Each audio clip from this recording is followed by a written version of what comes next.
Assalamualaikum warahmatullahi wabarakatuh. Saya Muhammad Arya Gumelar, mahasiswa di Universitas Maulana Malik Ibrahim Malang dengan program studi Pendidikan Agama Islam. Saya akan di sini menjelaskan sedikit tentang kurikulum.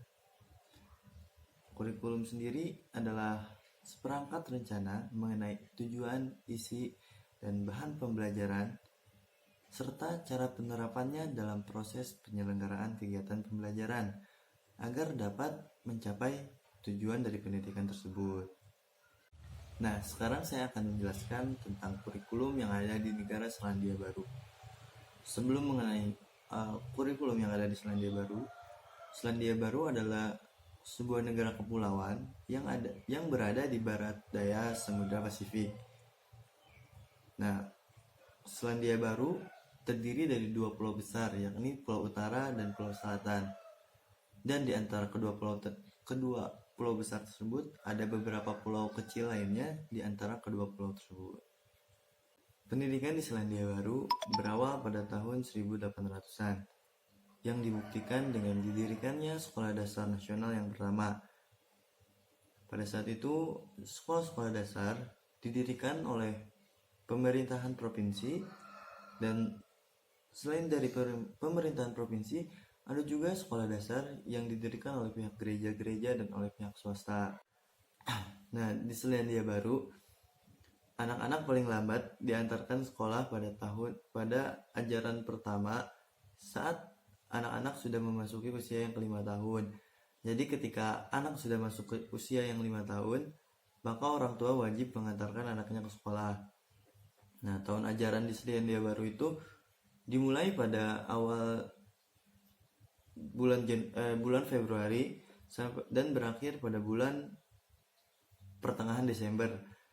Nah, jadi tahun ajaran di Selandia Baru itu terbagi menjadi 4 term. Ada term-term atau 4 masa. Nah, lamanya satu term itu berkisar selama 2 sampai 2,5 bulan. Dan selama satu term itu ada libur sekitar 2 sampai 3 minggu. Nah, sistem pendidikan di Selandia Baru menganut kepada sistem pendidikan Inggris yang sudah diakui oleh dunia. Dan sistem lembaga pendidikan di Selandia Baru, baik negeri maupun swasta, sudah diatur oleh Badan Kementerian Pendidikan yang bernama NZKA atau New Zealand Qualification Authority. Nah, pendidikan di Selandia Baru terbagi menjadi 2 tahap. Yang pertama ada primary school atau sekolah dasar. Yang kedua ada secondary school atau sekolah menengah. Nah, primary school adalah sekolah dasar yang dimulai pada anak usia 5 sampai dengan 6 tahun. Waktu untuk menyelesaikan sekolah dasar ini adalah selama 9 tahun. Nah, dengan sistem kelas dimulai dari kelas year 0 atau kelas 0 sampai dengan year 8 atau kelas 8. Nah, di Selandia Baru, primary school dapat dikelompokkan menjadi 3 kelompok. Yang pertama ada full primary school. Full primary school adalah sekolah dasar yang memberikan pendidikan dimulai dari year 0, kelas 0, sampai dengan year 8, kelas 8. Nah, kalau di Indonesia berarti full primary school ini setara dengan dari kelas 0 sampai dengan kelas 2 SMP. Yang kedua ada contributing school, yakni sekolah dasar yang memberikan pendidikan dimulai dari year 0 sampai dengan year 6. Ya, kalau di Indonesia berarti setara dengan dari kelas 0 sampai dengan ke kelas 6 SD. Yang terakhir, yang ketiga ada intermediate school. Intermediate school yakni sekolah dasar yang memberikan pendidikan dimulai dari year 6 sampai year 8. Berarti kalau di Indonesia setara dengan dari kelas 6 SD sampai ke kelas 2 SMP. Kemudian secondary school. Secondary school atau sekolah menengah adalah lanjutan dari primary school tadi. Secondary school ditempuh selama 5 tahun, yakni dimulai dari year 9 sampai dengan ke year 13. Nah, secondary school atau sekolah menengah dapat dikelompokkan menjadi 4 kelompok. Yang pertama ada secondary school, ini sekolah menengah yang memberikan pendidikan dari year 9 sampai year 13. Kalau di Indonesia setara dari kelas 3 SMP sampai dengan kelas 3 SMA, kemudian ditambah 1 tahun. Yang kedua ada secondary school with attached intermediate, yakni sekolah menengah yang memberikan pendidikan dari year 7 sampai dengan year 13.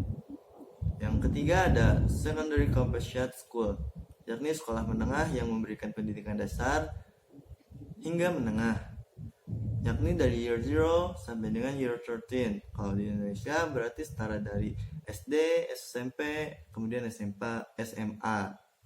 Yang keempat ada restricted composite school, yakni sekolah menengah yang memberikan pendidikan hanya dari year 7 kelas 7 sampai dengan year 10, yakni kelas 10. Nah, di Selandia Baru mempunyai kurikulum yang bersifat umum. Nah, maksud umum di sini adalah kurikulum yang memfokuskan pembelajaran secara individual dan kelompok-kelompok kecil. Semua sekolah tentunya diberikan kebebasan untuk memodifikasi pembelajaran sesuai dengan kebutuhan di sekolahnya masing-masing. Nah, sederhananya di sana anak-anak diajarkan hal-hal dasar dari ilmu. Pembelajaran tidak melenceng ke sana kemari sehingga anak-anak dapat fokus kepada hal-hal yang perlu diketahui pada anak setiap angkatan usianya. Nah, sekolah di sana sangat meminimalisir PR ataupun pekerjaan rumah. Kalaupun ada PR, anak-anak biasanya berupa proyek menulis, membaca, dan proyek untuk mengembangkan kreativitasnya masing-masing. Pada prinsipnya di sana itu ya sekolah tempatnya belajar dan rumah tempatnya untuk istirahat dan bermain gitu. Di Selandia Baru tidak ada yang namanya ujian nasional ataupun UN itu, karena para guru lebih banyak menilai siswa dengan pengetahuan, pemahaman, penerapan, dan analisis, ataupun sering disebut dengan penilaian secara formatif. Nah, di Selandia Baru tidak ada namanya anak yang tidak naik kelas, dan hasil dari evaluasi belajar tidak berbentuk angka berat, tetapi berbentuk uraian tentang penjelasan evaluasi anak tersebut. Dari beberapa penjelasan tadi, maka dapat kita simpulkan bahwa pendidikan di Selandia Baru dari segi waktu dan pembagian tahun ajaran sudah cukup menyenangkan ya. Para siswa dapat menikmati proses belajar mengajar yang lebih santai dan tidak terkesan maraton atau mengejar-ngejar gitu ya. Dan di Selandia Baru materi yang diajarkan sesuai dengan kebutuhan anak-anak di sana yang sesuai dengan usianya. Nah, pendidikan karakter dan keselamatan menjadi poin yang sangat penting karena pengetahuan ini sangat berguna untuk anak-anak saat menghadapi dunia nyata. Nah, maka dari itu kegiatan pembelajaran yang variatif membuat anak-anak siswa di sana lebih suka sekolah daripada libur. Berarti cukup sekian yang dapat saya sampaikan.